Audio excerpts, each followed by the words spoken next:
आज विजयादशमी, आज दसरा आहे. दसऱ्याच्या सर्वांना हार्दिक शुभेच्छा आहेत. आणि आपण आलेलो सीमावर्ती भागात असलेली आई मेटकर्णी देवीच्या मंदिराजवळ आलेलो आहोत. आणि आई आज आपल्याला सरस्वतीच्या रूपामध्ये दिसणार आहे. चला तर आई मेटकर्णी देवीचं आपण सर्वांनी दर्शन घेऊया. आज विजयादशमी, दसऱ्याच्या सर्वांना हार्दिक शुभेच्छा. आणि आई आज आपल्याला सरस्वतीच्या रूपामध्ये पाहायला मिळणार आहे. श्रीवर्धनचं हे अति प्राचीन पांडवकालीन मंदिर आणि आईचा हा गाभारा 12 ते 13 फूट खोल रस्त्यापासून आहे.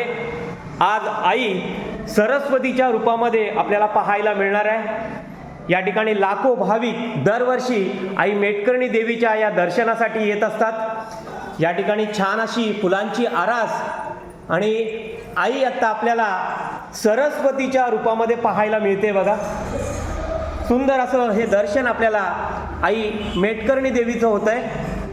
आपल्यासुद्धा कमेंट्स बॉक्समध्ये आई मेटकर्णी माते की जय म्हणून कमेंट्स करा.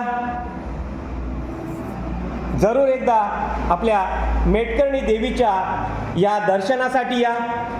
श्रीवर्धनचे अतिश अनंत मोरे हे दर दिवशी जवळजवळ 10 दिवस आईला सजावट करत असतात आणि छान वेगवेगळ्या रूपांमध्ये आई मेटकर्णी माता आपल्याला ते दाखवत असतात, दर्शवत असतात. अशी आमची वरदायिनी, जगतजननी आणि सगळ्यांना नवसाला पावणारी अशी मेटकर्णी देवी.